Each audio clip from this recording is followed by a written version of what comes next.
자, 그러면 유럽의 이제 근세회사 기출 문제를 볼게요. 원래 유럽에서는 근세라는 개념은 없어요. 근대가 있죠. 근데 이제 근대 내용이 너무 많기 때문에 그냥 제가 임의적으로 그냥 지리사회 발견, 르네상스, 절대주의 부분을 되게 이제 근세로 이제 묶어가지고 이제 이렇게 표도 작성을 했고 내용도 편집을 했거든요. 예, 그걸 좀 알아두시고요. 자, 그 유럽 근세회사 기출 문제 분석 보면 이 르네상스가 있는데 예전에 북유럽 르네상스하고 이탈리아 르네상스의 특징 이렇게 물어봤고요.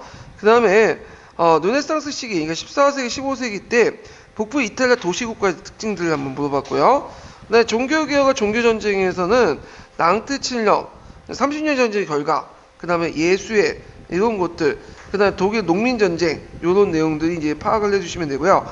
지리상의 발견은 요번에도 이제 관련돼서 한번 문제 나왔죠. 가격혁명. 보시면 알겠지만 지리상의 뭐 그 발견의 배경이라든지 가정은 거의 안 나와요. 근데 결과가 나와. 그래서 상업혁명이니 그 다음에 가격혁명이니 이런 것들이 결과가 나오고요.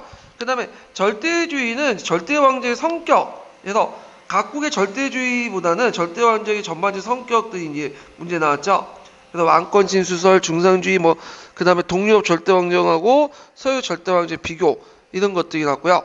그 다음에 루이 14세 정책 두 번 나왔고 스페인의 절대왕정하고 왕조존재의 성격 예전에 이제 파리 조약과 관련된 프렌치 인디안 전쟁 이런 것들이 나왔어요.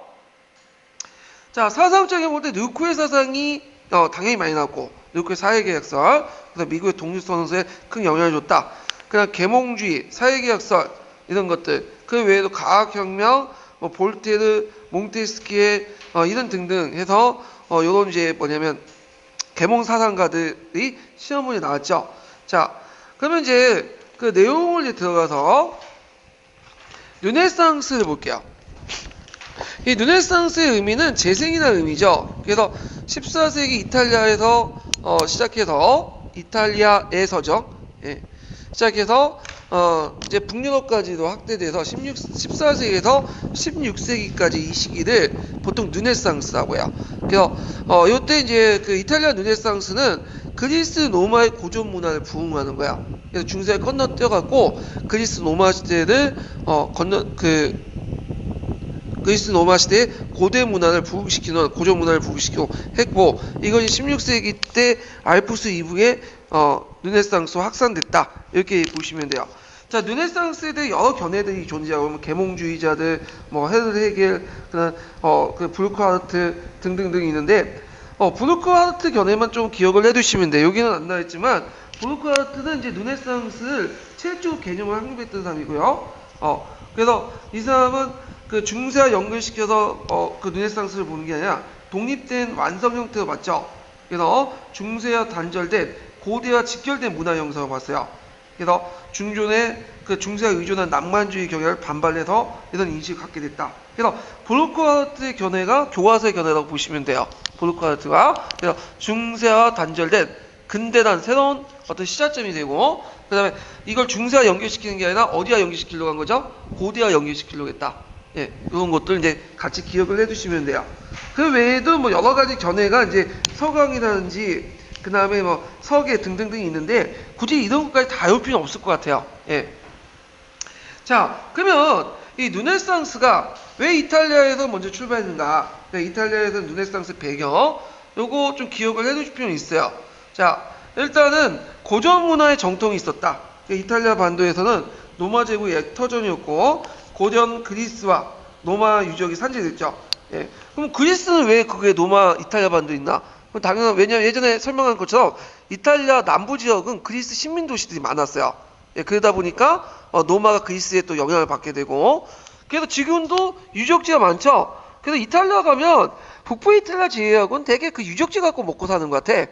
그래서 로마 가면 그래서 예전에 선조들이 만든 그 유적지 가지고 먹고 살고 자기는 아무것도 없이 그냥 소매치기나 하고 다니고 예, 그래서 있는데 자 하여튼 그런 것도 있고 이거 왜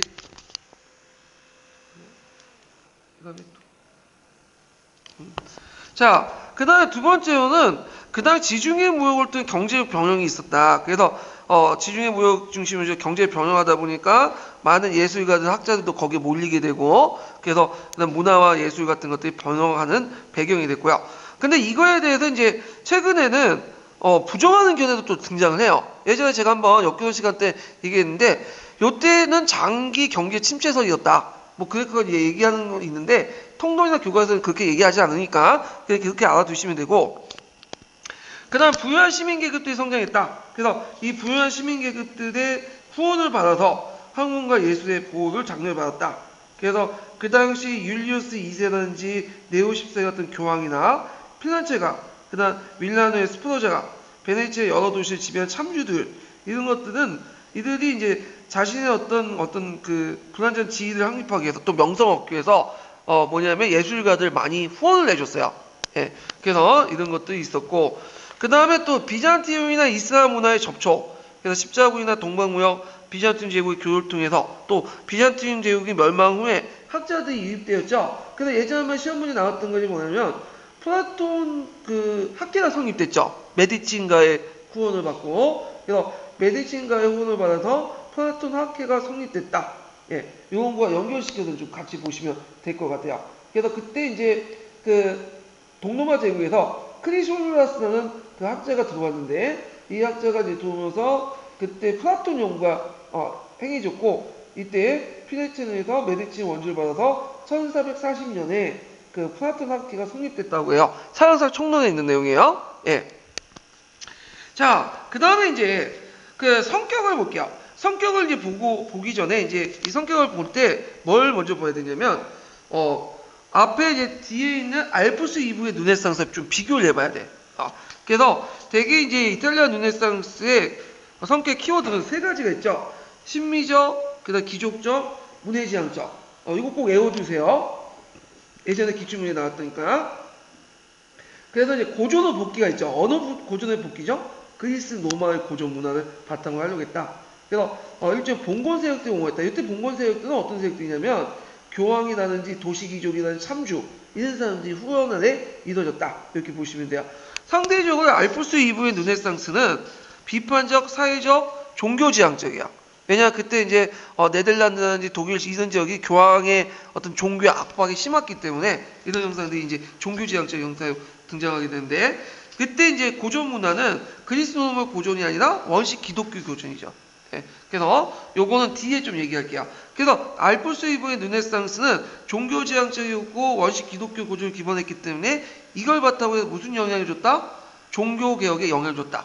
그래서 그 당시 이탈리아 르네상스의 성격하고 알프스 이브의 르네상스의 성격, 이걸 같이 좀 비교해가지고 보시면 될 것 같아요. 자, 그래서 있고, 그 다음에 여기에는 이제 인문주의자 넘어가기 전에 잠깐 이제 문제를 기출문제 풀어볼게요. 자, 기출문제 몇 페이지 보시냐면요, 203페이지 펴보세요.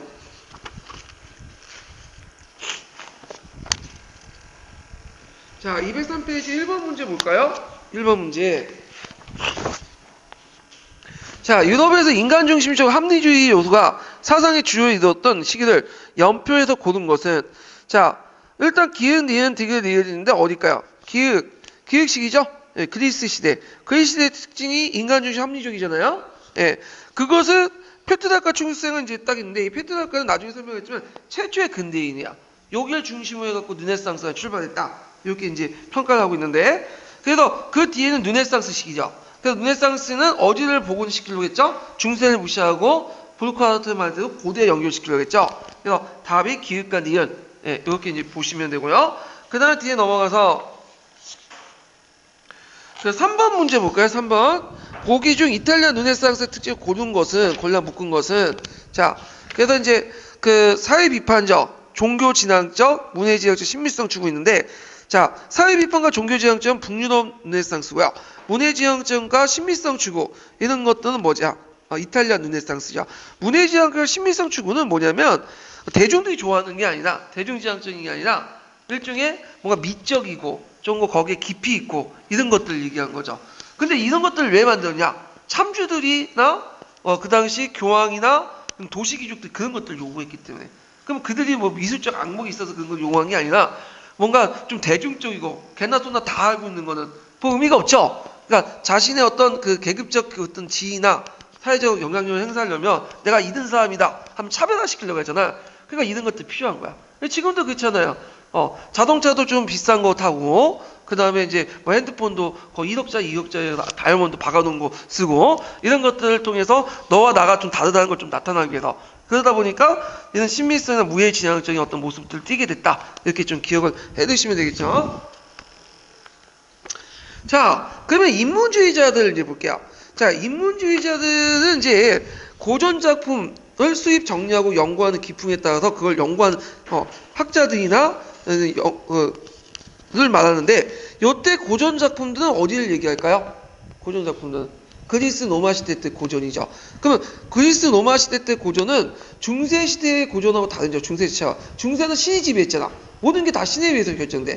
신이 중심이고, 근데 그리스 로마 시대 때 고전은 어디가 중심이에요? 인간이 중심이죠. 그러다 보니까 인간의 어떤 본질, 성품 이런 것들을 연구하게 돼. 그래서 이들 뭐라고 하냐면 인문주의자 이렇게 이제 정의할 수 있죠. 그러면 인문주의의 배경을 보면, 특징을 보면, 자, 거기에 내용과 형식에서 인문주의가 영향을 받는 게 지우세요. 예, 말이 안 되네. 인문주의 특징, 인문주의 영향을 받는 게. 이거 어디에 영향? 그리스 로마 고전의 영향 이렇게 적는 게. 예. 자, 그리스 로마 고전의 영향을 받았고요. 내용과 형식에서 중세를 안전하게 단절하지 못했다. 예. 그렇지만 이제 나름대로 그리스 로마식의 인간 중심적인 어떤 것들이 특징이 있죠. 그 다음에 이제 소고가 등장했다. 이게 이제 단절하지 못했다는 건 이것들을 볼 수 있어요. 예를 들어 갖고 이제 그 예술이나 문학의 소재들이 되게 보면 성모 마리아나 천사나 성경에서 많이 의존하거든요. 예. 근데 이런 측면에 올 때는 중세 완전 단절하지 못했던 측면이 있어. 그렇지만 그 소재는 중세적인 소재를 빌려 쓰더라도 풀어가는 방식은 뭐예요? 그리스 로마식의 어떤 인간적인 방식 풀어가는 거. 단테의 신곡이나 그다음에 우리가 이제 그 르네상스 시대 때 이제 천사상, 그다음에 또 마리아상들 보면 중세 시대 때 성모 마리아상은 뭐예요? 완전히 절제돼 있죠. 근데 그 르네상스의 성모 마리아는 그 가슴을 다 보여주고 오늘날만은 탈코르셀라죠. 예. 그래서 그런 것들을 이제 한단 말이야. 되게 인간적이야. 그 요소들은 어디에 빌려온 거야? 이탈리아나 로마 그 예전에 그 고전이나 고전에서 그리스 로마 고전에서 빌려온 거죠. 자, 하여튼 그 이교적 르네상스는 의미가 그런 측면에서 이제 있고요. 그 다음에 소고 등장하면 소고는 이제 라틴어 대신에 이탈리아 토속어를 사용했다. 예. 근데 여기 주의할 것은 지금 이탈리아어가 가잖아요. 근데 그 당시 이탈리아는 거의 200개, 300개 토속어가 있었어요. 예. 우리가 생각하는 그 이탈리아 통일 표준어는 19세기 말에 등장한 거야. 그래서 되게 북부 지역에서 토스카나 토속어가 있는데 오늘날 토스카나어는 오늘날 쓰는 이탈리아어 좀 달라요. 예. 자, 하여튼 자, 그러면 최초의 근대인 그리고 인문주의 선구자였던 사람이 누구냐면 그 페트라르카죠. 이 사람은 이름 정도는 외워두세요. 이 사람 이름 정도는. 왜냐하면 시험 문제 한번 예초에 나왔죠. 예문으로 물어볼 수가 있어. 이 사람이 누구냐? 예. 그래서 그러면 이제 그 내용을 이제 보면요. 이 페트라르카는 이제 그 오늘날 이제 그 14세기 때 초반 때 사람이죠. 그는 신앙시 독특한 기독교인으로서 저도 기독교 저술가들이 고전문법 수사법을 조사해서 최대한 이용해서 선행을 공부해야 된다 이렇게 주장을 했고, 그 다음에 고대 로마의 수많은 문학 작품들 수집 연구했어요. 그리고 이 사람이 그 쓴 시는 순수 문학사에도 상당히 중요한 영향을 미치고, 그 다음에 이 사람은 주로 라틴어도 또 많이 사용했어요. 예, 토스카나어도 많이 사용했지만, 자, 그래서 이제 페트라르카를 고대를 한 시대로 파악했죠. 중세와 좀 단절된 한 시대로 파악했고, 그 다음에 이제 고대인의 내면을 세계를 파악해서 도덕적 원리를 규명했다. 이때 이제 고대인의 내면 세계를 어떻게 파악했을까요? 그리스의 로마와 고전들, 그리스 로마 고전들을 수집해갖고 그걸 파악했겠죠. 그래서 기독교 세계관과 고대 세계관을 접목시키려고 했다. 아까 얘기했지만 형식과 내용 중에 완전히 단절하지 못했다겠죠. 중세와 그런 측면에서 볼 수가 있고요. 그 다음에 인간의 이성적인 측면보다 좀 약간 이 의지적 감성적 측면을 또 강조했다. 이걸 좀 보시면 되고요. 이 사람이 이제 썼던 책들을 보면 주로 라틴 작가들의 작품을 많이 수집했어요. 라틴어 서사시를 쓴 게 아프리카노고, 그 다음에 이제 그 이탈리아 토속어였던 그 당시 언어였던 토스카나어 썼던 칸초리에라. 네, 그래서 이런 것들 썼다 이렇게 좀 보시면 될 것 같아요.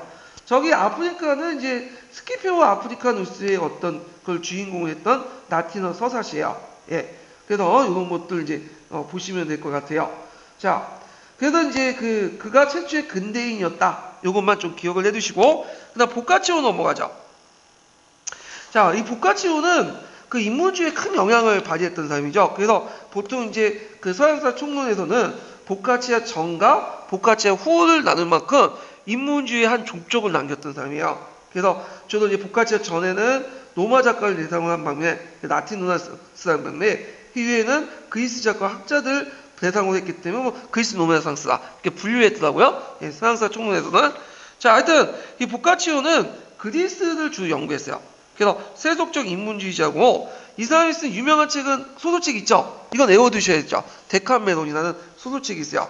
근대 소설의 호시인데, 이 데카메론은 이제 뭐냐면 그 당시에는 이제 그 패스트가 유행했어요. 패스트가 완전히 끊어진 거예요. 그때마다 패스트가 유행돼서, 그때 이제 패스트가 유행되니까 패스트 피하기 위해서 그 당시 뭐냐면 사람들이 골짜기에 있는 성에 모여가지고 숨어 있었어. 피신해 온 거죠. 예. 그래서 모였다니까 거기에 이제 있는 사람이 이제 한 열 몇 명 정도 되는데, 10명 정도 되는데, 그때 이 사람들이 자기가 삶에서 겪었던 얘기를 하나하나씩 풀어주는 거야.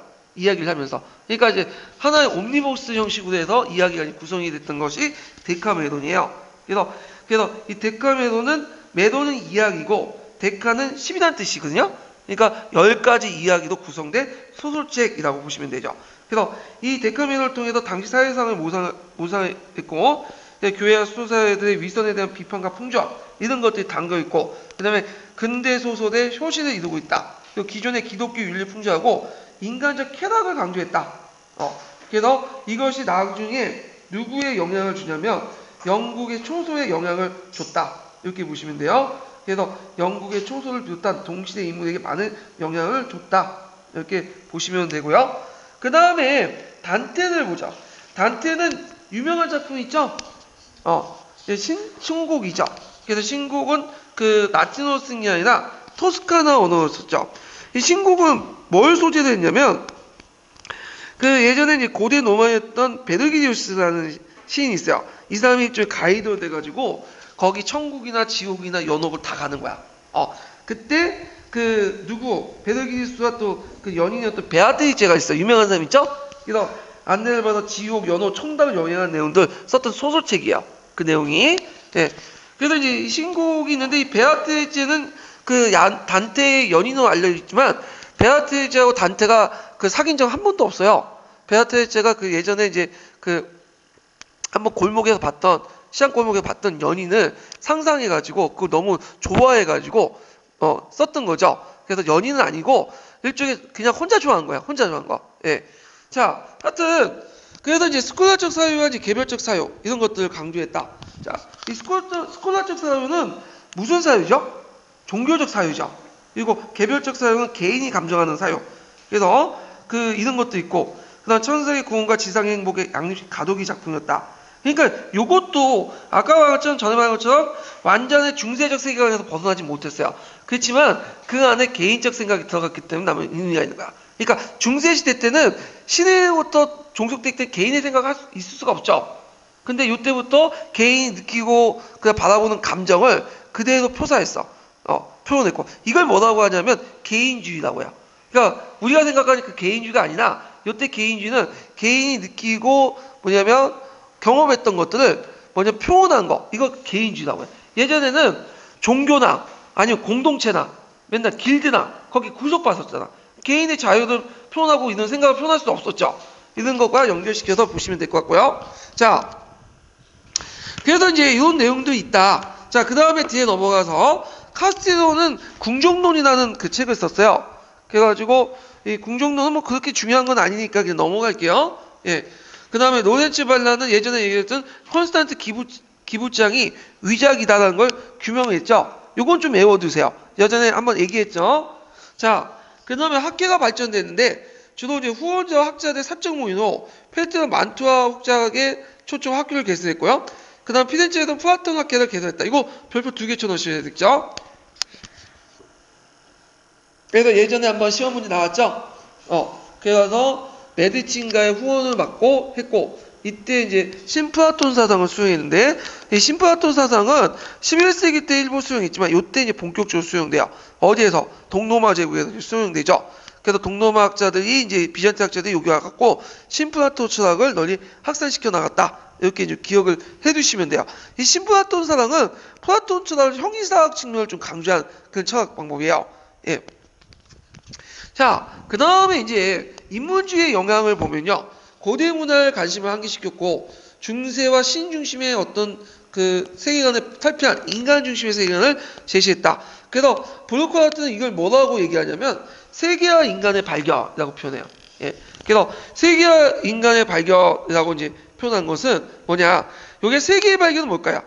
그 당시에 14세기에서 16세기, 그러니까 르네상스가 확산된 시기에 세계의 발견이 있었죠? 무슨 세계의 발견이죠? 지리상의 발견이 있었죠. 그 다음에 근대적 자연과학을 또 그 영향을 줬고, 이 세계의 발견을 통해서, 그래서 자연의 아름다움과 문장의 합폭을 모사했고, 그래서 예전에 신의 모습만 했는데, 이제 자연, 내가 보고 느낀 것들을 뭐냐, 아름다움을 문장이나 그림을 통해서 묘사를 했어요. 그러니까 신 중심의 세계관에서 뭐죠? 인간 중심의 세계관. 그리고 유럽 중심의 세계관에서 이제 뭐냐면 다른 지역까지 세계관까지 확대됐다. 이걸 이제 세계의 발견이라고 하죠. 그 다음에 인간의 발견은 뭐라고 하냐? 근대적 인간이 그때 형성돼요. 그 근대적 인간은 뭐냐? 신 중심에 벗어나서 집단이나 신이나 소속되지 않은 인간을 개성적인 존재로 인식하게 되죠. 그 다음에 인간의 육체를 아름답게 재발견되죠. 그래서 그리스 로마 시대 때 인간의 육체를 사실적으로 표현했잖아. 이걸 그대로 표현해. 예전에는 그 중세시대 때는 인간이나 그 천사나 마리아를 할 때 다 가렸어. 근데 이제 뭐야? 홀딱 벗게 된 거야. 요즘도 홀딱 벗잖아. 요즘에. 예. 자, 그 그리스 시대 때 인간의 육체의 아름다움을 재발견하고 인간의 외모를 사실적으로 묘사하게 돼요. 개인의 어떤 내면 세계를 연구하게 되고 이런 것들이 다 뭐다? 인간의 발견이죠. 그래서 세계와 인간의 발견, 이거 좀 기억을 해주세요. 예. 자, 그 다음 이탈리아 예술을 보죠. 이탈리아 예술은 있는 그대로의 모습을 그리는 거야. 인간의 아름다움, 인간의 발견과 연결되죠. 그래갖고 이 당시 이제 사실적인 모습을 그리게 되죠. 그 다음에 유화 캠퍼스 유명하고요. 그 다음에 언근법이 발견되고 종교적 주제를 선택했지만 예전처럼 감추는 게 아니라 사실적 표현을 했다. 성모만이라도 가슴을 갖추느냐 가슴을 내놓고 그 아기 예수를 젖을 먹이는 장면을 그대로 묘사했죠. 자, 그 다음에 해와 조국에서 보면 이제 그때 만능의 천재들이 하는데 이 만능의 천재라고 붙인 이유가 뭐냐면 그 당시에 레오나르도 다빈치, 미켈란젤로, 라파엘은 미술가면서 예술가면서 학자면서 의사면서 다양한 분야의 소질을 갖고 있었어. 네. 근데 그렇게 할 수 있었던 게 뭐냐? 그 당시엔 또 학문이 그렇게 발달이 못했어요. 지금처럼 조금만 배우면 전문가야. 그리고 예술을 하면 사실적으로 그려야 될 거 아니야. 그러니까 육체를 그리면 사실적으로 그리면 인간의 어떤 모습 같은 걸 잘 연구해야 되겠죠. 그럼 의학을 알 수밖에 없겠죠. 그리고 뭔가 만들어가지고 사실적으로 이렇게 하려면 뭔가 공학도 알아야 되고 건축학도 알아야 되고 이런 것들 하다 보니까 이 만능의 천재들이 탄생하게 되죠. 자, 하여튼 레오나르도 다빈치가 유명하죠. 이 레오나르도 다빈치는 그 당시 이제 모나리자, 최후의 만찬 이런 것들을 이제 그렸죠. 그래서 그 이탈리아가 레오나르도 다빈치는 최후의 만찬, 모나리자, 그 다음에 다비드상 같은 미술작품을 남겼고요. 또 이 사람이 대단한 게 또 과학 연구도 많이 해갖고 기록과 발명품도 많이 남겼어요. 그래갖고 이제 사람의 인체나 새의 비행 이런 모습들 연구해가지고 그 기록도 남겼고 벌써 500년 전에 이제 증기선, 헬리콥터, 장수복, 엘리베이터, 만원경, 낙하산 이런 것들 상상의 스케치 남겨둔 거야. 근데 그 당시에 못 만들었어. 왜냐면 조건이 안 됐거든요. 소재도 안 됐고. 근데 그런 것들이 이제 나중에 만들어지기 시작하죠. 예. 그 다음에 미켈란젤로는 거기에 이제 시스탄의 성당의 청자, 그 다음에 다비드상, 천지창조, 최후의 심판 이런 것들을 그렸고요. 라파엘은 성모상, 안테네 학원 이런 것들이 있는데 이런 것들은 그리려면 대단한 장비와 시간과 노력이 필요하죠. 그러면 이들이 먹고 살고 생계 유지하면 그렇게 그릴 수 없었잖아요. 그래서 그때 각종 이제 그 뭐냐면 참주들이나 교황들 이런 사람들이 이 사람들 후원해줬다. 그래서 이 사람들이 이런 예술 활동을 할 수 있게 만들었다. 이렇게 기억을 해두시면 돼요. 자, 건축 양식으로 대표적인 게 이제 그 당시 건축은 성베드로 대성당 있죠? 그래서 그 성베드로 성당인데 브로메타와 미켈란젤로가 설계를 했고요. 이 대표적인 이 건축 양식은 르네상스 양식이라고 하죠. 그리스 열주식하고 로마의 아치, 도물 절충해서 만든 양식이 르네상스 양식인데 대표적인 이제 성당이 성베드로 양식이다. 이렇게 좀 기억을 해두시면 될 것 같아요. 이 성베드로 성당은 건축 양식으로 유명하지만 또 뭐하고 연결되냐면 이걸 만들기 위해서 뭘 많이 발급했죠? 면죄부. 그래서 나중에 독일에 뭐냐면 뉴턴이 그것 때문에 뭐가 일어나? 종교개혁이 일어났잖아요. 한 도화선이 됐던 건축이에요. 예. 자, 그 다음에 요 당시에 이제 그 정치사상으로서 유명한 게 뭐냐면 마키아벨리의 군주론이죠. 요거는 한번 시험에 나올 것 같긴 해요. 예, 지금까지 시험 문제는 안 나왔지만 수능에는 가끔씩 언급됐기 때문에 나올 가능성이 있는데 이 마키아벨리아 군주론은 그 마키아벨리라는 사람은 어떤 사람이면 필렌체의 소귀족 출신이에요. 예. 그래서 이 사람은 이제 정치학자면서도 역사학자예요. 그래서 필렌체 사나 뭐 노마사도 이제 같이 저술을 했고, 그래서 이 마키아벨리 군주론은 15세기 이탈리아 정치 형신을 반영했다. 이 15세기 이탈리아 정치 형신이 뭐였냐면 그 당시에는 이제 그 유럽에서 큰 강대국 두 개가 있었어요. 하나가 신성 로마 제국 합스부르크가 있었고, 그 다음에 저 프랑스의 발류아 왕조가 있었죠. 그래서 이 합스부르크와 발류아 왕조는 그 당시 이탈리아 교황과 어떻게 해서 그 연결돼갖고 이탈리아 반도를 장악하려고 했어요. 그래서 이탈리아 그 전쟁이 있었거든요. 이 두 가문 사이에. 거기에 이제 북부에 있었던 이탈리아 도시 끼어가지고 힘을 못 썼던데 베네치아, 밀라노, 필라체 이런 사람들이 돈은 많지만 실제로 전체적인 국력 측면이나 군사적 측면은 딸리잖아. 예. 그래갖고 이제 특히 필라체 같은 경우에는 계속 공격받아. 신성 로마 제국이나 그다음 프랑스부터 공격을 받고. 그러니까 왜 이탈리아가 이렇게 단합이 안 되고 분열돼 있고 외부에 침입받냐? 강력한 군주가 없어서 그렇다. 그 생각을 한 거야. 그래서 강력한 군주에 의해서 확 잡아가지고 뭔가 통일국가를 만드는 그런 것들을 원했고 또 그 당시에 그 비슷한 그 군주상들이 있었어요. 그래서 이때 이제 전제 군주들이 몇 명 있었는데 대표적인 게 뭐냐면 차자르 보르지아라는 사람이 있어요. 차자르 보르지아.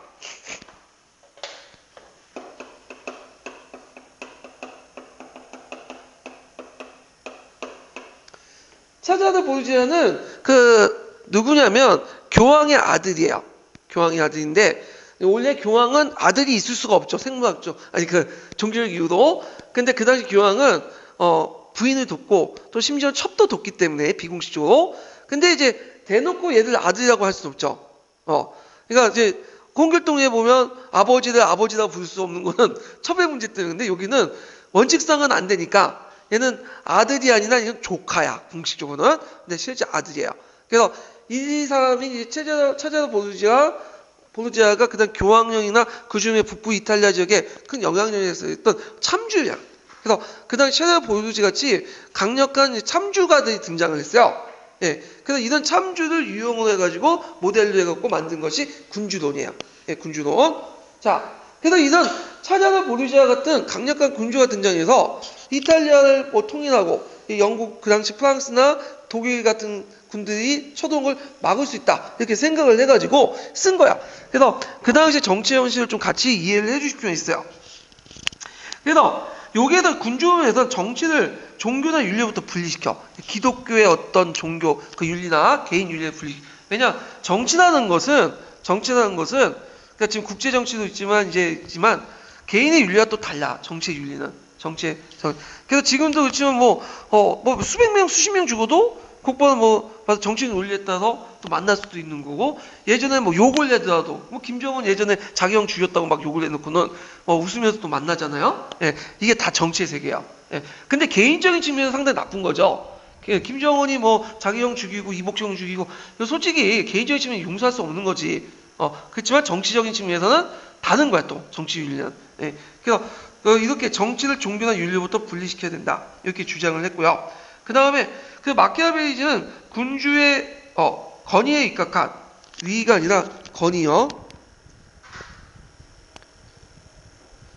군주권의 권위가 아니라 군주권 위에 입각한 군주권에 입각한 여기 지우세요. 이게 말이 잘못됐네.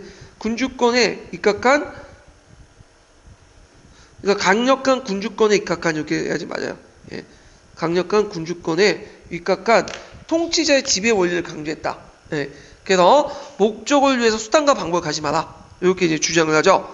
예. 그래서 당시 전제군주제의 유형을 반영했던 대표적인 책이다. 그래서 그 군주론에서 유명한 내용이 있죠.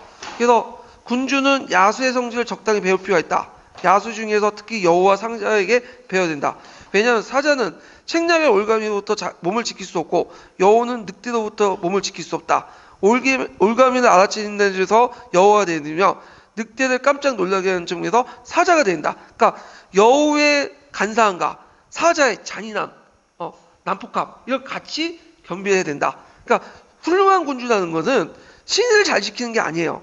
신을 지킨 것보다는 이 신을 버림으로써 자기가 이득이 될 때는 버릴 수 있는 군주가 훌륭한 군주다. 이렇게 주장하죠.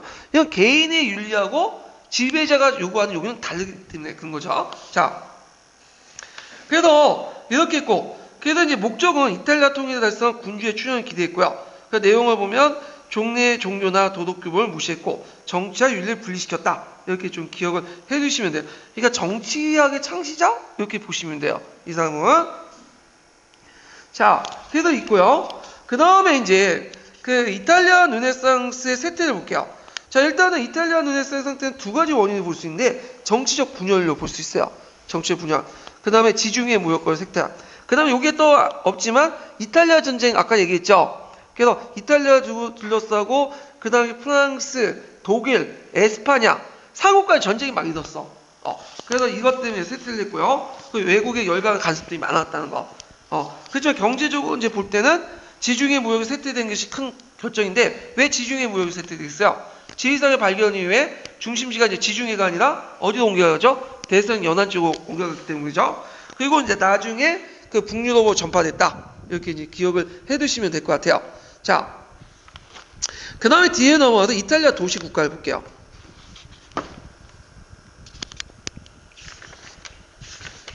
자, 이탈리아 도시 국가는 그 지도에도 나왔죠? 그 당시 이탈리아는 통일국가가 아니라 분열돼 있었어요. 그래서 북부에서는 되게 여러 공화국이 있었죠. 예. 그리고 중부에서는 교황령이라는 곳이 있었고, 남부 지역엔 봉건조 왕국이었던 나폴리온 왕국. 자, 나폴리온 왕국 같은 이제 그런 국가도 있었다.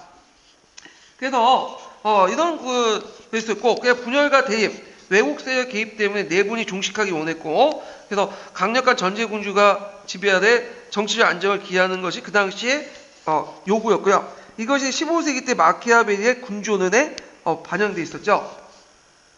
자, 그러면 이제 그 내용을 이제 볼게요.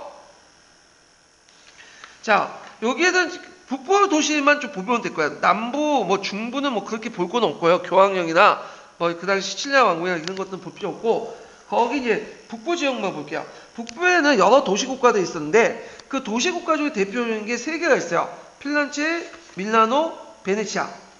이렇게 세 개 국가가 있었죠. 필란체부터 보죠. 이 필란체는 어디에 있는 국가냐면 교황역 북부에 있어. 그러니까 지도에 보면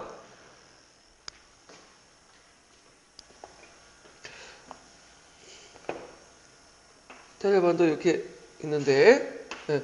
여기가 중부 지역에 여기가 노마가 있고 여기가 교황령이죠. 교황령 위에 핀란체라는 도시국가가 있어요.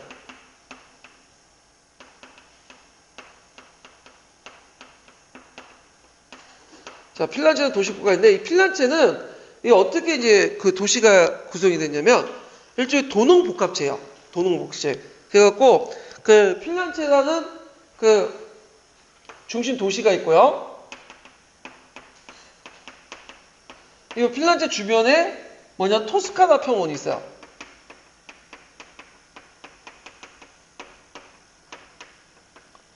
그래서 나중에 핀란체 공화국의 이름이 뭘로 바뀌었냐면 토스카나 공화국으로 바뀌게 되죠. 예, 그런 이유 때문이에요. 자, 그래서 이제 핀란체는 이 노마의 바로 입구에 딱 있기 때문에 그래서 그 당시 영국이라든지 아니 프랑스라든지 독일 황제 등 왕들이 항상 그 남부 이탈리아 쪽으로 건너가면 여기 노마나 남부 이탈리아 쪽으로 건너가면 어디 가야 돼? 핀란체에 가야 돼. 그러다 보니까 핀란드가 외세의 침략이 상대적으로 더 많았어. 예, 다른 국가보다. 자, 그 예전에 핀란드 나왔는데 그거 한번 볼게요. 핀란드는 공화정이에요, 형식이에요. 그래서 고도의 문화적인 것들을 창출했고 지식 학문의 중심이었고 그렇지만 공화정이었지만 정치적 불안전 때문에 부유한 가문의 소수 지배가 일어났다. 특히 COP의 반란 이후부터 그 정치적 불안전을 극복하기 위해서 인한 이후에 그 당시 그 메디친가가 금융가문 메디친가 독점을 하죠. 그래서 형식상 핀란드이지만 실제로 메디친가 독재하는 왕정 같은 통치 구조를 가지고 있어요. 그래서 그 핀란드의 정치 구조를 보면 의회가 있어요. 의회가 있고 그래서 의회가 있고 그 다음에 의회 밑에 이제 행정위원회와 인민위원회 각각 9명씩 구성이 돼 있죠. 그 다음에 모직물 제조와 판매를 주로 했고요. 대상인 금융업자 중심의 시정을 장악 공화정을 수입했고 13세기 때 수입됐고 농노제가 폐지됐다. 그렇지만 COP의 반란을 계기로 해서 그다음 COP의 반란 얘기했죠. 그래서 모직물업자 직공들이 반란을 일으켰어. 그래서 그들이 이제 그 원인을 보면 사회계층 간의 어떤 대립 발생, 상층 시민들의 어떤 시정 독점 이런 것들 때문에 반란이 일어났고 자, 그래서 이제 이들의 요구가 어느 정도 들어갔지만 그렇지만 곧바로 그 중상층의 반발 때문에 메디친가가 이제 지배를 하게 되죠. 그래서 메디친가는 그 공화정 형태를 유지했지만 실제로 전제 군주제 참주정으로 이렇게 전환을 했고요. 자, 그때 이제 이 메디친가를 쫓아낸 사람이 한 명 있었어요. 이 사람이 누구냐면 사보누나예요. 이 사보누나는 메디친가를 쫓아냈어. 그래서 이 사람은 이제 그 신정정치를 냈거든요. 그래서 이 사람은 개편 신미주의자이고 그렇지만 프랑스의 이탈리아 전쟁 때 샤르 8세의 공격을 받고 쫓겨나고 다시 메디친가가 재집권해요. 그래서 메디친가가 재집권하고 나서 뭐냐면 토스카나 공화국을 개칭했다. 그 다음에 베네치아를 보자. 이 베네치아는 이 지도에도 보시면 알겠지만 어디에 있냐면 여기에 있어요. 여기 이쪽 부분에. 그래서 이제 주로 이제 그 오스트리아 쪽으로 해가지고 저쪽 아드리안 연안 있죠. 이 아드리안 연안 쪽에 있어요. 예. 근데 이 베네치아 본국도 있고 그 다음에 중간중간에 이 아드리안 연안 또 장악을 했어요. 예. 그래서 아드리안 연안 지역 있죠. 달마티아나 그 지역들이 베네치아 신민도시들이 많아. 신민지들이. 그래서 나중에 이탈리아가 그 아드리안 연안 쪽, 그 달마티아 쪽을 달라는 이유가 있는 거야. 예전에 누구의 영역이기 때문에 베네치아 영역이고 베네치아 이탈리아잖아. 그러니까 우리의 영역이다. 이런 식으로 주장을 해버린 거야. 예. 자, 그래서 이 베네치아 내용을 볼게요. 이 베네치아는 그 고전 문화 연구는 상당히 적어요. 주로 이제 지중해 무역을 장악하고 상업에 치중했다. 상대적으로 다른 도시 국가보다는 정치가 안정됐고요. 혼합 정치 체제를 유지했죠. 군주제, 가두제, 민주제 원리가 반영돼 있고, 그래서 몇몇 신흥 귀족들이 장악하는 가두제국 공화국이 유지됐다. 그래서 이들은 각국의 외교 사절단도 파견하고, 그리고 내정이나 어떤 그 대상국가의 내정이나 경제 상황도 파악을 했어요. 그래서 활발한 외교 활동도 펼쳤다. 이렇게 보시면 돼요. 자, 종신직인 총독이 있다. 그렇지만 이제 총독은 별로 그렇게 그 권한이 없고요. 그러니까 총독직이 있다는 것은 이제 일종의 군주제가 이제 행해졌다고 보시면 되겠죠. 그 외에도 대의, 원로원, 시민위원회 이런 것들이 있는데 그 중에 이제 핵심 기구는 어디냐면 시민위원회예요. 그거 외워두세요. 시험 문제 나왔던 거죠. 그래서 이제 대의와 이제 그 원로원이 있다는 것은 민주정이고 시민위원회는 공안위원회인데 이건 가두제 형태죠. 이거는 왜 만들어졌냐면 신귀족들이 구귀족들 반란을 처벌할 목적으로 설치했다가 나중에 행정기구 연구하대. 그래서 신귀족주의 재벌 정치기관이에요. 오늘날 말하면 삼성이나 LG나 그 다음에 뭐 SK 이런 재벌들이 몇몇 재벌 총수들이 모여가지고 정치를 하는 거야. 그래서 이게 실제 통치하는 기구다. 이렇게 좀 기억을 해두시면 될 것 같아요. 자, 그래서 이제 있고 나중에 이제 이 베네치아는 그 세종학제에 의해서 15세기 초에 파도바를 점령하고 또 밀라노까지 공격을 해요. 예. 그리고 이제 그 롬바디아 평원까지 차지할 만큼 강력한 국력을 자랑했다. 이렇게 기억을 해두시면 되고 자, 밀라노를 보자. 밀라노는 12세기 롬바디아 동맹 중심의 12세기 때 롬바디아 동맹이 있었죠. 거기에 이제 중심 도시예요. 그래서 이 밀라노도 성식상은 공화국이에요. 공화국. 근데 나중에 용병들이 쿠데타를 일으켜. 용병들이. 그래서 비스코틴가나 아니면 여기 이제 스포르자 이런 사람들이 쿠데타를 일으켜가지고 결국 용병대에 의해서 이제 통치가 되죠. 참수 정치가 있죠. 그래서 그때 이제 대표적인 이제 정치가로서는 비스코티카가 있었고, 그래서 이는 풍부한 재력을 바탕으로 유독 군주가 통원을 있고, 그다음 용병들이 쿠데타를 일으켜서 만든 것이 스포르차가 통치가 있었죠. 그래서 요거 예전에 기출문에 나왔으니까 꼭 기억을 해주세요. 그래서 그 당시 이제 비스코티가 정권을 장악해, 비스코티아가가 정권을 장악해서 13세 후반까지 통치했다가 나중에 이제 신성 로마 제국의 황제였던 하이니 7세의 공격을 받게 돼요. 그래서 결국에 비스코틴가가 몰락하고 잠시 암브로시아 공화국이 성립되다가 그 당시 용병대장이었던 프란치스코 스포르차가 정권을 장악하게 돼요. 그런 과정에서 이제 스포르차가가 통치를 하게 된다. 그래서 이들은 자신이 권력은 있지만 권위는 없죠. 용병대장 출신이니까. 그래서 학자나 문인들을 우대했다. 이렇게 좀 기억을 해두시면 될 것 같아요. 자, 그 다음에 르네상스 시기의 국가 형태 특징을 보면 이탈리아의 정치적 분열, 봉건적 분열이 아니라 근대적 원형을 가진 개별적 독립국가다. 그래서 전제적 통일국가 형성했다, 나중에. 자, 이건 무슨 말이냐면, 우리가 생각하는 봉건국가 아니야. 이거 앞에 살펴봤던 세계국가, 도시국가들은 하나하나가 영역국가예요. 그러니까 우리식으로 따지면, 우리식이 아니라 중국식으로 따지면, 전국시대 때 전국시동이 있었죠. 전국시동은 예전에 춘추시대 국가 형태가 아니었죠. 하나하나 개별적인 국가가 영역국가였고, 중앙집권하는 국가잖아요. 이런 형태의 국가였다. 이렇게 기억을 해두시면 되고, 이때 이제 국가를 지배하는 과정에서 새로운 유형의 지배자들이 출현됐죠. 예. 그래갖고 이제, 이것이 이제 전제군주, 15세기 시대를 카토도체트라고 시다고 하는데, 이 시기를 전제군주의 시대라고 했다. 그래서 그걸 이제 모델로 해가지고, 이제 등장한 것이 그 마키아벨리의 군주론이다. 썼던 것들이, 이런 것들을 같이 기억을 해두시면 될 것 같아요. 자, 그러면, 자, 지금까지 했던 거 한번 이제 기출 풀어볼게요. 몇 번을 보시냐면 기출문제 204페이지 펴보세요. 2번 문제 볼게요.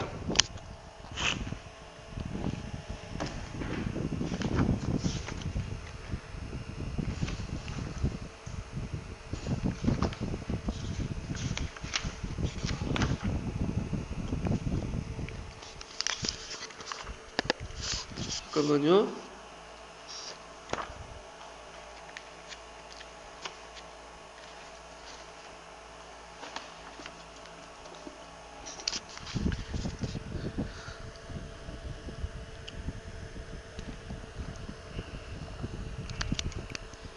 자, 다음은 르네상스 시기의 어느 도시에 관한 자료이다.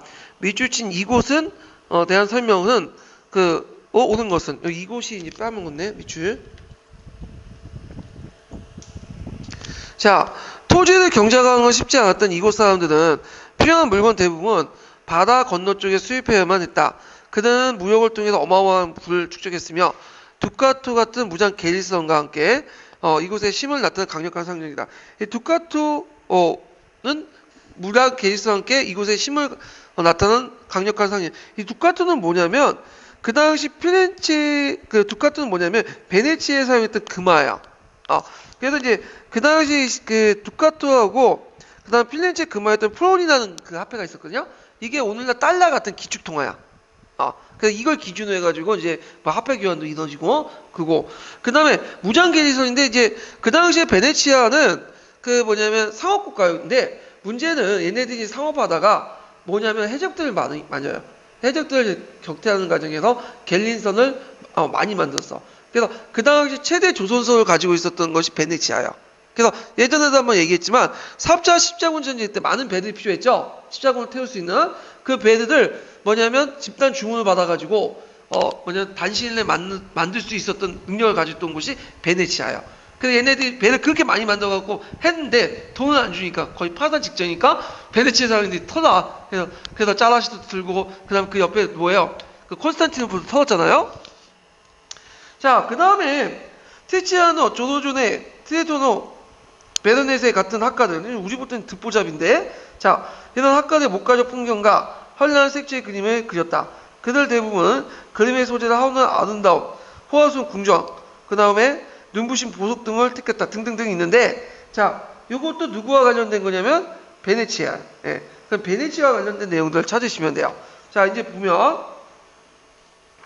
자, 비스코틴가의 직계가 단절되자 용병대제였던 스포르자가 정권을 장악했다. 자, 요거 어디일까요? 이거는 베네치아가 아니라 이거는 밀라노죠. 밀라노는 아까 전에 설명했죠. 롬바디아 동맹의 중심 국가고 12세기까지 이제 귀족이 지배한 공화국이었는데, 이때 이제 13세기 후반 때 그 하이리 7세가 북이탈리아에 쳐들어오면서 비스톤기가가 황제 지원했다가 이때 이제 끊겨지고 후사가 없다가 나중에 평민 용병대제였던 프란체스코 스포르자가 불법을 집권하게 되면서 정권을 장악하죠. 자, 그 다음에 2번을 보면, 자, 이탈리아의 남부에서 봉건적 체제를 유지하면서 에스파냐 프랑스의 제탈 대상이 되었다. 여기는 어디냐면 양시칠리아 왕국, 나폴레옹 왕국이죠. 이 양시칠리아 왕국은 남부 지역은 좀 봉건적 세체가 강하고 농촌 지역이야. 지금도 그렇죠. 이탈리아 남부 가면 되게 지지 궁상 살아요. 예, 특히 저기 시칠리아는 마피아의 근거지가 되잖아. 그러다 보니까 요즘에 북이탈리아 지역에서 독립운동하자 그러잖아. 우리 도저히 남이탈리아 도와주지 못하겠다 이렇게 하는데, 그래서 그 당시 양시칠리아 왕국의 지배권을 둘러싸고 프랑스 앙주가하고 스페인 아라곤가가 또 대립이 있었어요. 그래서 이제 처음에 앙주가가 지배했지만 시칠리아 만종 사건, 시칠리아 민중들이 이제 종을 치면서 대항하는 사건을 계기로 해갖고 이때 스페인 아라곤가 지배로 넘어가요. 예. 자, 그 다음에 3번을 보면 대의에서 총독을 선출하고 실무 담당 소위에는 뒀지만 실제 핵심 기구는 10인위원회다. 요거는 맞죠? 그래서 베네치아의 권력 구조도 꼭 기억을 해두세요. 시험 문제 나왔으니까. 자, 4번을 보면 형식상 공화정 형태를 유지했지만 실제로 메디치의 코시모와 그의 손자 로렌츠가 전제군주로 군입했던 국가는 피렌체고, 5번은 프랑스 샤르 8세가 침공해오자 샤보놀라가 반르네상스 종교개혁을 추진해서 정권을 장악했다. 네, 맞죠. 근데 샤보놀라가 잠깐 정권 장악했다가 이 샤르 8세한테 죽어. 쫓겨나. 그래서 요걸 이제 뭐냐면 이탈리아 전쟁이라고 하죠. 이탈리아 삼국. 그래서 그 당시 스페인, 그 당시 독일 합수국가, 그 다음에 저쪽 프랑스, 이 삼국이 싸운 이탈리아 삼국 동맹, 요런 것들 이탈리아 전쟁인데, 요것도 제가 올려놓을게요. 거기 토쿠메테 전쟁사에 잘 나와 있거든요. 그래서 재밌더라고. 이탈리아 전쟁에 대해서 잘 모르고 있었는데 이거 보니까 좀 이해가 되겠더라고요. 예. 자, 그래서 이제 이렇게 이제 좀 보시고,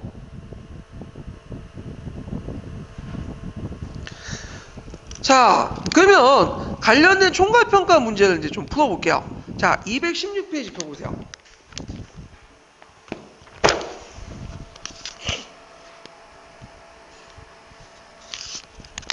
자, 216페이지 11번 문제 볼까요?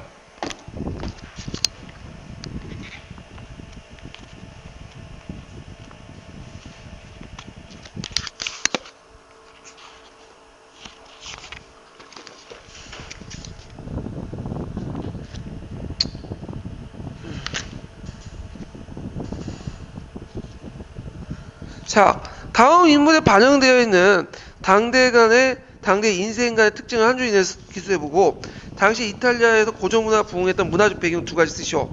자, 이거는 뭐냐면 페트롤카죠. 자, 페트롤카는 최초의 근대인이죠. 자, 합리적 인간관, 합리적 인간적, 현세적 인간관이 발전됐다 이렇게 쓰시면 돼요. 그 다음에 배경은 이탈리아가 노화 문화의 중심지로 고전문화 정통이 남아있었고, 비잔틴 제국이 멸망하자 많은 학자들이 피신해 고전문화 연구의 중심지가 되었다 이렇게 쓰시면 되겠죠. 자, 그 다음에 이제 몇 번을 보시냐면 217페이지 12번 문제 볼까요? 예, 옆에.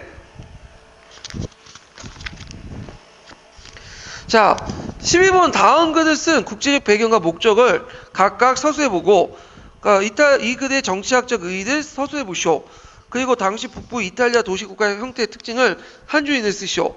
나는 사물을 이상적 형태보다 있는 그대로 나타남이 더 중요하고 올바르고 믿는다. 이건 보통 개인주의라고 하죠. 있는 그대로 보는 거. 모두들 결국 존재하죠. 쭉 있는데, 자, 요게 다른 거 볼 필요 없고 군주론이죠. 자, 군주론을 썼던 배경이 뭘까요?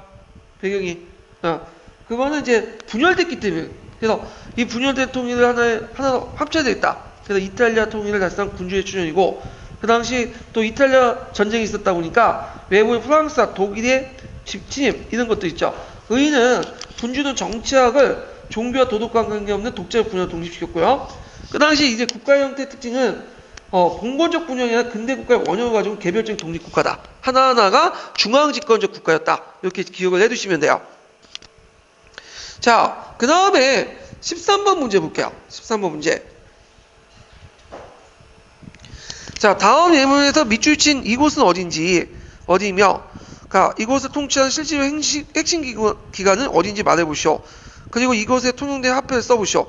이건 예전에 한번 제가 이제 아까 풀어봤던 기출 예문을 운용해서 했던 건데, 자, 일단 이곳은 어디죠? 베네치아죠. 핵심 기관은 시민위원회, 화폐는 두카토, 이렇게 쓰시면 돼요. 그 다음에 14번에 들어가면 다음 가에 들어갈 가문을 써보고 가의 가문의 시정을 장악한 배경을 말해보시오. 요거는 이제 필렌체의 가가문이니까 당연히 메디친가죠. 자, 메디친가가 그 시정을 장악했던 것은 치오피의 난 때문이에요. 그래서 치오피의 난 등 하층민 시민의 진출 이렇게 쓰시면 돼요. 진출의 그러니까 하층민 시민의 정치 진출과 사회 계급 간의 갈등 대입으로 시민들에게 불안감을 주어 정치적 안정과 경제적 번영을 유지할 수 있는 강력한 지배자가 필요했기 때문에 이렇게 보시면 돼요. 그러니까 나폴레옹 3세의 등장 배경과 거의 비슷하다. 자, 이렇게 이해를 해두시면 되고요. 자, 그 다음에 보면 231페이지 44번 문제 볼까요?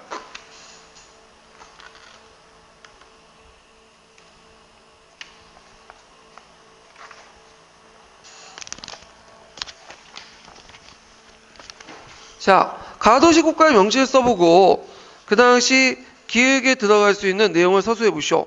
자, 이 교사 보면 이 사료는 마키아벨리의 군주놈입니다. 마키아벨리는 청년 시대 어디에 보냈죠? 이 사람은? 피렌체.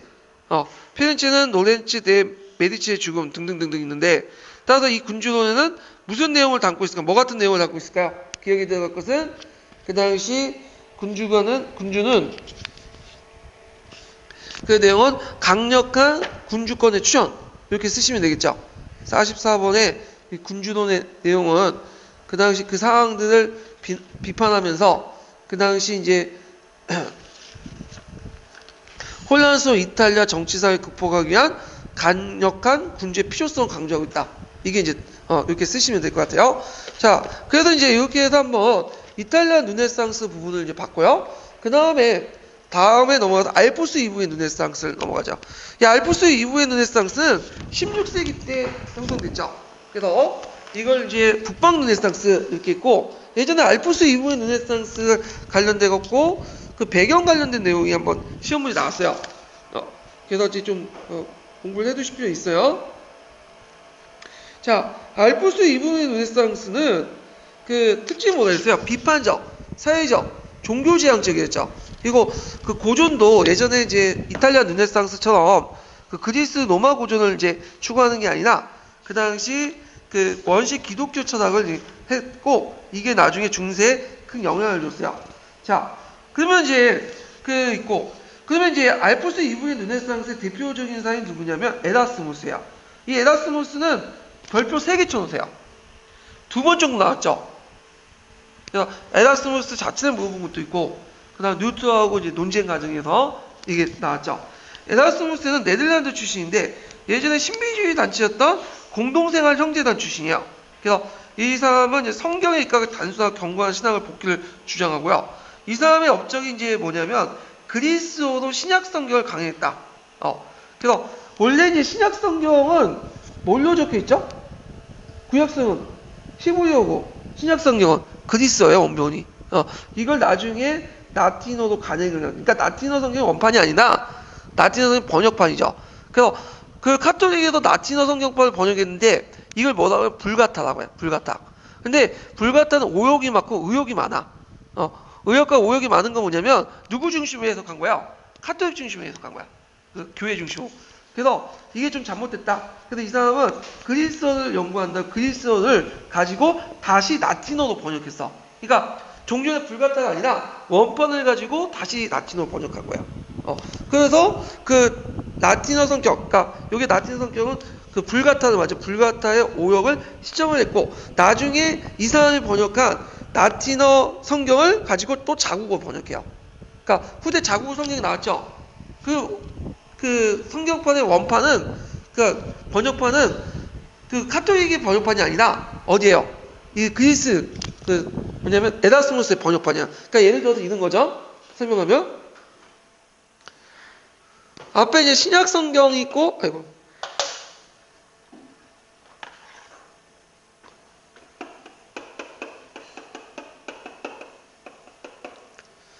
자, 신약 성경이 있고 구약 성경이 있죠? 신약 성경 원본은 뭘로 적혀있죠? 그리스어. 그 다음에 구약 성경은 뭘로 적혔어요? 히브리어. 그래서 나중에 이제 신약 성경, 구약 성경을 보고 후대 이제 카톨릭에서 이걸 라틴어로 번역을 해요. 라틴어로. 카톨릭에서 이걸 이제 뭐라고 하냐면 불가타라고 해요. 지금도 쓰고 있어요. 카톨릭에서는. 네, 불가타라고 하는데, 근데 이 불가타 자체가 아까 얘기했죠. 뭐가 많아? 의역이 많고 오역이 많아. 누구 중심이 아니지? 카톨릭 중심이야. 그래서 이게 안 되겠다. 그래갖고 이 사람이 그리스어를 연구해. 그래서 먼저 신약 성경을 발행해요. 그래서 신약 성경을 보고 그리스어를 보고 거기다 이제 뭘 하냐면 이걸 새롭게 이제 라틴어로 번역하는데 새로운 라틴어 성경판이 나온 거야. 신. 이거 누가 번역한 거죠?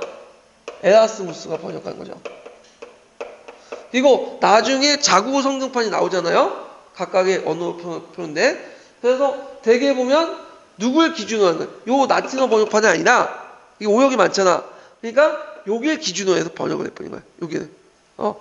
그러면 어떤 문제점이 일어날까요? 자국어 성경을 읽으면서 종전에 그 카톨릭 사제들이 말하는 것이 상당수 거짓말이고 카톨릭 중심의 해석이라는 걸 알 수 있겠죠. 그래서 그 종교개혁의 나중에 원인이 제공되는 거야. 이 사람들이.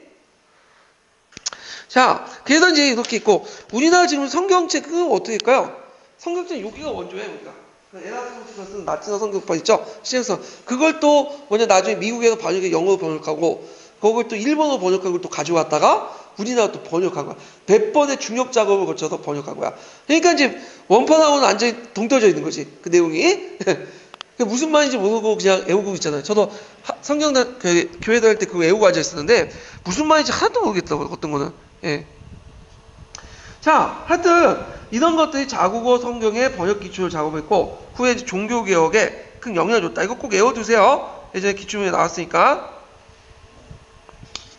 거기 그 방가로가 쳐 있는데 방가로 쳐 있는 거 좀 지우시고요. 그 다음에 이 사람이 쓴 유명한 책이 있죠. 우신예찬 소설책.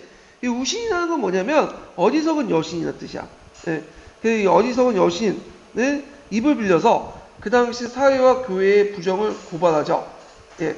그래서 이제 교회와 성직자의 타락과 어리석음을 비판하고 풍자한 그 소설책이 우신예찬이다. 그래서 치우신예찬. 그래서 에라스무스가 이탈리아 여행에서 영국 돌아온 길에 착상해 쓴 건데 그의 저서 중에 가장 유명하고 영향력 있는 그죠. 그래서 치유다는 여신을 통해서 당시 사회와 교회에 풍자하는 글을 썼다. 이렇게 기억을 해두시고요. 기억하시면 되고요. 그 다음에 이단과 종파의 분파 활동을 비판했죠. 이 사람은 교회에 상당히 비판이 있지만 이단에 대해서는 분파 활동에 대해서는 되게 반대했어. 이 사람의 그 생각은 교회가 썩어 빠져도 결국 교회 안에 카톨릭 안에서 개혁이지 카톨릭 교회에서 새로운 교회를 만들어갖고 신교처럼 뭐냐면 해서는 안 된다. 이거 다 이단이다. 그래갖고 이때 이제 뭐냐면 루터하고 이제 그 논쟁을 펼치는 게 그 노예의지론과 자유의지론이죠. 여존론. 네. 원래 루터는 그 당시 에라스무스의 영향을 받았어요. 그렇지만 시간이 지나면서 이제 루터가 원래 이 사람이 카톨릭 신자잖아. 원래 사제잖아. 근데 이제 독립교회 만드니까 이때부터 이제 에라스무스하고 갈등을 일으키는 거야. 이게 이제 시험 문제 나왔던 거죠. 그래서 이때 이제 에라스무스와 뉴토가 노예의지론, 여존론 이렇게 주장했는데 여기에 한번 시험 문제 나왔기 때문에 좀 보죠. 그 여존론을 자유의지론이라고 해석해도 돼요. 예. 자, 그러면 그 관련된 내용들을 한번 읽어볼게요. 이거는 서계에도 없고 서총에도 없는 내용이에요. 자, 예전에 기초에 나왔기 때문에 읽어볼게요. 에라스무스는 루터의 운명론과 도덕률 폐기론을 공격하며 인간 의지의 자유를 주장했다. 인간 의지가 전적으로 무능력하게 되었다는 루터의 운명론적 주장은 성경에 분명하게 나타나 있지 않은 공론이라고 반대하며 타락으로 인간의 의지가 약해졌지만 완전히 파괴된 것은 아니라고 말한다. 인간에게 자유의지가 없다고 말하는 것은 인간의 도덕적 책임을 약화시키는 도덕률 폐기론자의 주장의 뿌리인데 루터의 이와 같은 교리적 주장으로 기독교가 보일 수 있는 높은 수준의 도덕적 생활이 부정되고 있다고 공격한다. 경건한 기독교인의 삶이란 자유의지의 선용을 통해 하나님의 은혜로 죄를 극복해가는 싸움이며 이 과정에서 인간에게 주어져 있는 자유의지의 역할은 매우 중요한 것이라고 에라스무스는 말한다.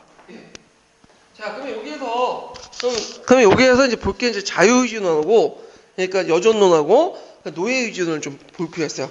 이거는 뭐와 관련돼 있냐면 스콜라 철학하고 그 원시 기독교 철학, 교부 철학과 관련돼 있는 거야. 일단 에라스무스는 일단 이 사람은 카톨릭 교회를 부정한 사람은 아니죠. 비판했지만 그래서 이 사람의 이제 철학적 배경은 스콜라 철학이야.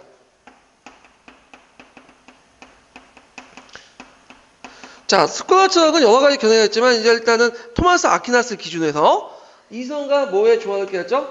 이성과 신앙의 조화를 깨했죠. 좋아. 그래서 인간이 나름대로 무슨 존재? 이성을 가지고 있는 존재를 본 거야. 그래서 이걸 이제 이성을 자유의지론이라고 하죠. 그래서 우리가 이제 그 창세기에 보면 선악과를 따먹었잖아. 근데 선악과를 따먹었고 우리의 자유의지는 많이 소멸됐어. 그럼에도 불구하고 뭐냐면 약간의 자유의지가 남은 거야. 여존론. 그래서 이 자유의지가 남았고 이 자유의지는 주로 누가 가지고 있는 거야? 교회가 가지고 있는 거죠. 교회가 가지고 있기 때문에 뭐도 가능한 거죠. 하나님의 예수님의 은총을 받아서 위임받아갖고 선행도 가능한 거죠. 구원도 할 수 있는 거고 이런 식으로 해석을 한 거예요. 그래서 인간의 자유의지론, 여존론을 주장했고 그래서 이제 있는데 이에 반해서 이제 뉴턴은 생각이 달라. 뉴턴은 처음에는 이 사람도 이제 카톨릭 사자이기 때문에 원래 출신 자체가 스콜라 철학을 가지고 설명을 좀 해보려고 했어. 새로운 그 교주들. 근데 이게 말빨이 안 되는 거야. 그래서 아예 이제 뒤집어 붙였죠. 그 교리 자체를. 그래서 이 뉴턴은 스콜라 철학이 아니라 뭐에 따라서 원시 기독교 철학을 다시 끌집어낸 거예요. 이 원시 기독교 철학은 누구죠? 아우구스티누스이죠. 자, 아우구스티누스는 인간은 선악과를 따먹을 때 뭐야? 자유의지가 상실됐어. 그러니까 선악과를 먹을 때부터 인간은 자유의지가 상실된 거야. 그리고 어디에 종속돼 있죠? 신의 의지에 종속되죠. 그러니까 인간은 옳고 그름을 판단할 수도 없고 이성도 존재하지 않아. 오직 누구의 의지에 따라서 왔다 갔다 하는 거야? 신의 의지에 따라서 왔다 갔다 한다. 신이 모든 걸 결정해준다. 이런 식으로 하는 거야. 그러다 보니까 이런 논리를 재면 교회의 역할이 있을 수 있을까 없을까? 없죠. 교회에 뭐 선행을 받을 필요도 없고 구원을 받을 필요도 없어. 예. 그냥 신만 믿으면 돼. 오직 주여야. 그러면 이제 뭐야? 천국 가는 거죠. 예. 자, 그러다 보니까 이 뉴턴의 그런 노예의지론. 이 노예라는 것은 신의 노예죠. 인간은 신의 의지에 종속된 이 노예의지를 에라스무스는 거부할 수밖에 없는 거지. 카톨릭 자체를 부정해버리니까. 그래서 그 에라스무스의 이런 자유의지론과 여존론과 그 다음에 뉴턴의 노예의지론 요거 좀 기억을 해주세요. 요거는 서강이나 서총이 전혀 없는 거예요. 이건 논문에서 낸 거야. 이거는요. 예, 논문에서. 예, 저도 논문에서 거기를 찾아가지고 이거 밝힌 거예요. 근데 스콜라 철학하고 교부 철학의 교리들 좀 아시면 이게 쉽게 이해가 돼. 다 연결되어 있는 거예요. 지금. 제가 예전에 교회를 다녔어요. 그래갖고 그 예전에는 충신한 그 하나님의 목자 양이었는데 그걸 듣다 보니까 좀 약간 바지 안 맞는 게 좀 많더라고. 무조건 믿으면 천국 간대. 교회 목수님이. 아니 그럼 죄를 져도 천국 갑니까? 했더니 죄를 져도 천국 가고 시틀러도 천국 갈 수 있대요. 막판에 믿으면요. 이해가 안 되는 거야. 근데 이 말 들으니까 이해가 되는 거야 이제. 죄를 졌어. 이거 하나님이 모든 걸 다 결정한 것도 다 이해가 돼. 예. 그래서 여러분들이 이제 교사가 될 것인가 말 것인가는 누가 결정해주냐. 여러분 의지인가 생각하지만 다 하나님의 의지가 반영됐기 때문에 여러분이 다 결정된 거야. 예, 예정서를 믿고 하시면 이게 교사가 될 수 있을 것 같아요. 제 생각에는. 예. 자, 하여튼 요거 좀 기억을 해두시고요. 예전에 기출문제 나왔던 거니까. 자, 그 다음에 좀 에라스무스를 또 얘기하죠. 자, 에라스무스는 그 나티너 서한을 남겼어요. 그래서 이 사람은 에라스무스 당시 지적 종교 중심 역할을 했고, 심지어 이 사람을 뭐라고 했냐면 당시에 그 학자나 지식인들이 큰 영향을 줬어요. 그 당시에. 그래서 뭐라고 했냐면 그 당시에 무관의 재앙이다. 무관의 재앙은 뭐죠? 간은 없지만 재앙의 역할. 무슨 재앙? 사상계 재앙 같은 거. 그러니까 공자 비슷한 사람이야.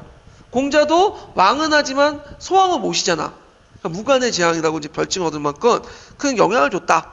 그리고 이제 뉴트럴 프로테스탄트 개혁운동에 기반이 됐다. 물론 나중에 이제 그와 갈라졌지만 영향을 줬다는 걸 좀 기억을 해두시면 될 것 같아요. 그 다음에 또 이제 유명한 사람이 토마스 모우죠. 토마스 모우. 요 사람도 별표 하나 정도 쳐놓으세요. 물론 시험 문제는 안 나왔지만 나올 가능성이 있어. 이 사람은 수능에는 자주 언급되어 있기 때문에. 자, 토마스 모우는 그 앞에 에라스무스하고 친했던 사람이에요. 이 사람도 이제 에라스무스의 이제 영향을 받았고 이제 무슨 책을 썼냐면 유토피아라는 책을 썼어. 자, 유토피아라는 말은 어디에도 없는 곳이야. 그러니까 현실에 없는 걸 이제 적어놓은 이상적 사회를 묘사했죠. 그래서 혹자는 그것 때문에 공산적 사회주의의 어떤 선구자다. 또 플라톤의 국가를 영향받았다 했는데 이 토마스 모우는 헨리 팔세가 나중에 얘기했지만 이혼 문제, 캐서린 이혼 문제에 반대했기 때문에 사형을 당했어요. 네. 그래서 이걸 볼 수 있듯이 이 사람은 독실한 카톨릭 신자예요. 왜 그 카톨릭 신자죠? 캐서리가 원래 스페인 출신이죠. 예. 근데 애인을 못 낳는데 이혼하려니까 그때 이혼을 하려면 그 누구의 허락을 맡아야 돼? 교황의 허락을 맡아야 돼. 그때 교황이 스페인 눈치를 본 거죠. 안 된다. 그리고 그 당시에 이제 또 당시에 그 누구야? 토마스 모도 카톨릭 신자이기 때문에 교황의 입장을 따른 거죠. 자, 그렇지만 교황의 입장을 따랐지만 교회는 비판적이었어요. 사회 형상도 비판적이었고 그 대표적인 게 유토피아에 나오는데 그 당시에 이제 온순하고 조금씩 먹던 양들이 지금은 사나워져 사람까지 잡아먹는다. 이걸 뭘 비판한 거죠? 1차 인클로즈 운동 비판한 거죠. 그리고 거기에 이제 유토피아 내용을 보면 그 나에 보면 그들은 각지에 방황하다가 거덜이 나면 어쩔 수 없이 도둑질하고 교수를 당하거나 결식하면 유당의 신세가 된다. 그래서 1차 인클로즈 운동 결과 농촌에서 방출된 그 인형 인간들이 지금처럼 뭐 이렇게 고시 공부할 수 있는 것도 아니고 임용 공부하는 것도 못하죠. 그러니까 어디 갔겠어? 도시도 가요. 빈민으로 가. 그러면 그 당시에 빈민들은 어떻게 했냐면 국어다자 잡아서 그냥 손목을 잘라버렸어요. 강력하게. 그래서 이런 것들을 비판하는 거죠. 예.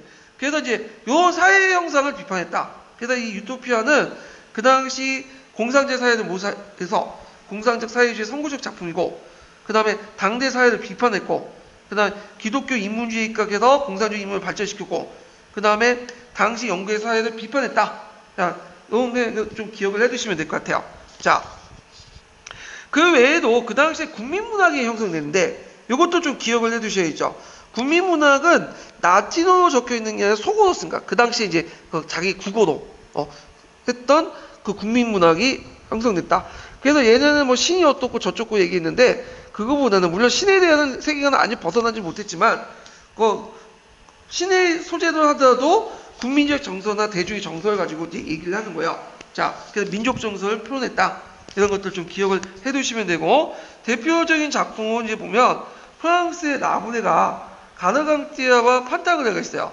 그래서 그 주인공 부자의 평년 돌아다니는 모험 이야기인데 당대 사회를 풍자하거나 그다음 자유공학 르네상스 생활 시조를 표현했는데 텔레스톤이라는 곳에 그 당시 스톤은 교회 스톤 역할도 하면서 또 학교 역할도 했어요. 하고 싶은 대로 해라. 자유주의를 포출했죠. 자유주의적 어떤 교육관을. 그래서 여러분들 그 서양 교육사 보면 이게 나올 것 같아. 라본에 예전에 제가 좀 아까 언급했거든요. 들었거든요.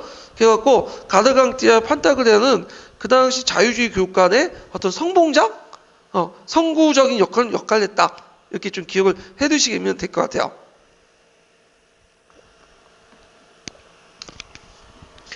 그 다음에 몽테뉴의 수상록이 있고, 몽테뉴는 건전한 회의주의와 가정주의 입각에서 사물에 대한 예의와 인간성을 통찰했고요.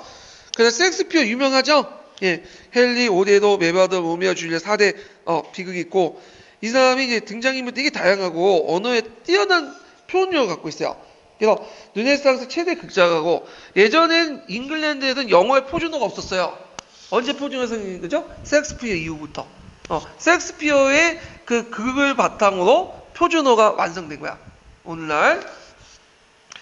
자, 그 다음에 세르반테스가 쓴 유명한 책 있죠? 돈키호테. 그래서 이 당시 돈키호테는 이제 중세의 어떤 가치관, 낡아 빠진 가치관을 가지고 있는 돈키호테를 풍자해서 쓴 거죠. 예. 그래서 이제 그런 것도 오늘날 얘기하면 그 어버이 연합 같은 그런 사고방식을 가진 사람들이 이제 풍자해서 쓴 건데, 그래서 중세 기사시대를 동경한 시대착오인 돈키호테의 모습을 비판하면서 낙천적이고 행동적인 인간을 제시했다. 이렇게 이제 기억을 해두시면 돼요. 그 다음에 이제 그 뒤에 이제 보면, 여기에는 이제 제가 미수는 안 나와 있는데, 미수는 좀 뺐는데, 되게 미수되는 시민과 농민을 소재로 한 것들 많이 그렇고, 어떤 중세적 정신의 양식을 탈피하고 내면 세계를 이제 표현하는 자유주의 기법이 완성됐다. 그래서 있는 그대로의 모습을 그대로인데, 예전에 이탈리아 르네상스의 그 모습들은 주로 귀족적인 모습들이었죠. 신미적이고. 근데 이제 그 이탈리아 르네상스의 그 미술들은, 이탈리아 르네상스가 북유럽 시대 미술들은 대단히 서민적이야. 왜냐면 누구한테 팔려고 그런 거였어요? 서민들이 사니까 그걸 서민적으로 모사한 거야. 그러니까 대표적인 딜러, 독일의, 그 다음 네덜란드 바나이크 형제, 에스파냐, 엘그레코, 그런 이런 사람들이 있다는 걸 좀 기억을 해주시면 될 것 같아요. 자, 그러면 옆에 잠깐 볼게요. 이탈리아 르네상스와 북유럽 르네상스 비교를 잠깐 볼게요. 자, 이탈리아 르네상스는 도시적이고 시민적이고 전제군주 중심이야. 이때 시민이라는 것은 일반 시민이 아니라 상층 부르주아 계층이죠. 돈 많은. 근데 이에 반해서 이제 그 북유럽 르네상스는 대중적인 성격을 갖고 있다. 상대적으로. 그러다 보니까 이제 예술품이나 문학작품도 대중들이 좋아하는 것들 많이 그려요. 그래야지 많이 팔리니까. 그런 것들 기억하고, 정치적 상황을 보면 그 이탈리아는 도시국가가 분열되어 있었죠. 근데 이에 반해서 이제 북유럽 르네상스는 봉건적 신분적 연방국가가 분열되어 있었다. 이렇게 있고요. 그 다음에 문화적 기존의 문화적 기반, 기존의 말을 써보세요.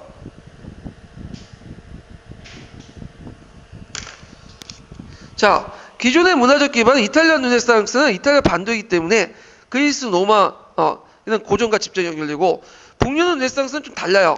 그래서 상대적으로 좀 약간 그리스와 로마하고 거리가 멀죠. 그 지역은. 그래서 중세 기사문화, 스콜라 철학, 고딕 건축, 독일의 고전 문화, 이런 것들이 있었고, 그다음 고전 문화의 관점을 보면 그 이탈리아 르네상스 고전의 부활과 모방을 열중을 했죠.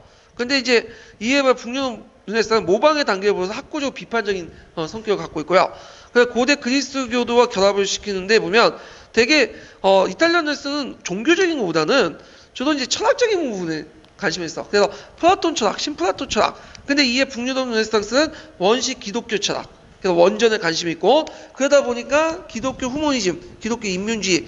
그래서 이것이 16세기 르네상스 개혁에 영향을 줬고, 아까 얘기했처럼 에라스무스가 여기 지어졌네. 에라스무스가 그다음 그리스어에 관심을 가져서 고전 그리스어를 연구해가지고 그거를 다시 라틴어로 번역을 했죠. 그래서 종전의 불가타로 번역된 라틴어가 충돌을 하게 되죠. 그리고 이게 에라스무스 라틴어 신약 성경이 나중에 뭐에 영향을 줘요? 왜 루트라도 영향을 주고 자국 성경에도 영향을 주죠. 그리고 이것이 널리 확산될 수 있었던 또 배경이 뭐냐면, 그 당시에 구텐베르크 인쇄술도 한몫 끼어요. 예. 지금도 그렇지만 제일 많이 팔리는 책이 뭐예요? 지금 성경책이죠. 예. 그런 것들 연결시켜서 이제 보시면 될 것 같아요. 자, 그러면 이제 기출 문제를 잠깐 풀어볼게요.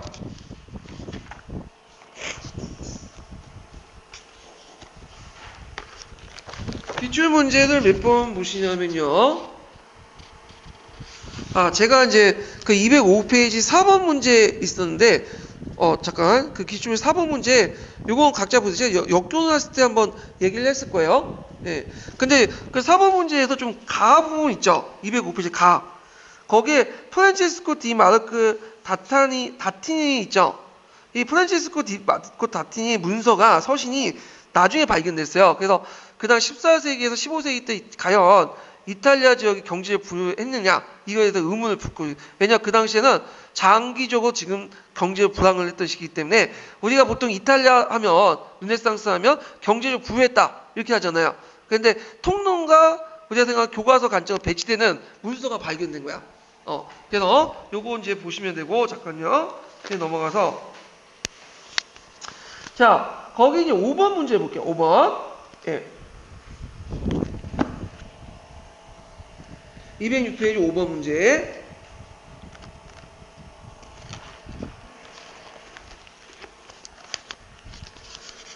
자, 가와 나는 동일한 인물이 저술한 작품의 일부다. 자, 가의 작품을 대변한 16세기 문학운동의 등장 배경과 특징을 쓰고 그 운동의 종교개혁 반응이 끼친 영향을 서술해 보시오. 그리고 이 작품의 저술한 인물이 루트의 종교개혁에 대한 치안 입장의 변화 과정과 그 계기를 가와 나의 근거에 서술하시오. 이렇게 했는데, 뭐 이런 문제는 없겠지만 그 하나하나 세부적인 문제도 나올 수 있어요. 가는 일단 뭐예요? 우신예창이죠. 우신예창. 그 다음에 나는 뭐예요? 자유의지에 대한 설교예요. 그래서 우신예창 1511년에 만들어졌고 써졌고, 자유의지에 대한 설교는 1524년이에요. 자, 그래서 이건 둘 다 네덜란드 인문주의자였던 에라스무스가 만들었죠. 그래서 이때 가의 작품의 대변한 16세기 문학운동은 뭘까요? 북유럽 르네상스를 얘기하는 거죠. 그래서 북유럽 르네상스 등장 배경과 특징을 쓰시면 돼요. 이 자세한 내용 제가 여기에 적어놨고요. 그 다음에 여기서 이 인물이 에라스무스가 루트의 종교개혁에 대한 치안 입장의 변화 과정과 그 계기를 가와 나의 근거를 쓰시오. 초기 때는 교회의 이 사람이 비판적이었어요. 에라스무스도. 그러다 보니까 어느 정도 악물적인 지지를 했죠. 못해 적극적인 지지는 아니었지만 소극적인 지지는 해줬어. 예, 비판적 지지는. 그렇지만 나중에 루터가 뭐예요? 벗어났죠. 교회에서, 카톨릭 교회에서 벗어나서 새로운 교회를 만들었잖아요. 그러면서 본격적으로 이제 비판하게 돼. 그래서 이게 자유의지론이 뭐에 염두에서 쓴 거다? 비판한 거다? 루터의 노예의지론으로 염두에서 그 말을 한 거예요. 그래서 그 자유의지론과 노예의지론의 내용들을 쭉 쓰시면 돼요. 그래서 자세한 내용은 제가 기출문제 분석편 546페이지에서 547페이지까지 적어놨어요. 자, 그 다음에 뒤에 넘어가서 그 207페이지 펴보세요. 자, 다음은 에라스무스가 쓴 글이다. 그의 소원은 그가 죽은 지 얼마 지나지 않아 유로에 거의 실현되었다. 이러한 일이 가능하게 된 중요한 계기를 쓰고 그로 인해서 영향을 한 가지 쓰시오. 자, 여기 보면 거기 이제 나는 성경이 모든 언어로 번역되어 스코틀랜드 사람이나 아일랜드 사람, 심지어 터키 사람도 성경을 읽고 이해할 수 있기를 소원한다. 나가 쟁기를 끄는 농민도 성경을 구조를 읊조릴 수 있게 갈망한다. 그 당시 성경은 아무나 못 읽었어요. 왜 그랬어요? 라틴어 적혀있죠. 그래서 이 사람이 이제 그 라틴어 성경판, 새로운 라틴어 성경판을 만들고 그것이 나중에 자국 번역 원판이 돼요. 그 원판이 됐죠. 그래서 성경이 나중에 자국어 번역됐다. 이렇게 쓰시면 되고요. 자, 근데 그것을 가능하게 그 계기가 됐던 게 뭐냐? 여기에서 이제 그 계기가 됐던 것에 대해서 이제 자국어 성경을 번역했고 그 영향으로 종교개혁이 일어났죠.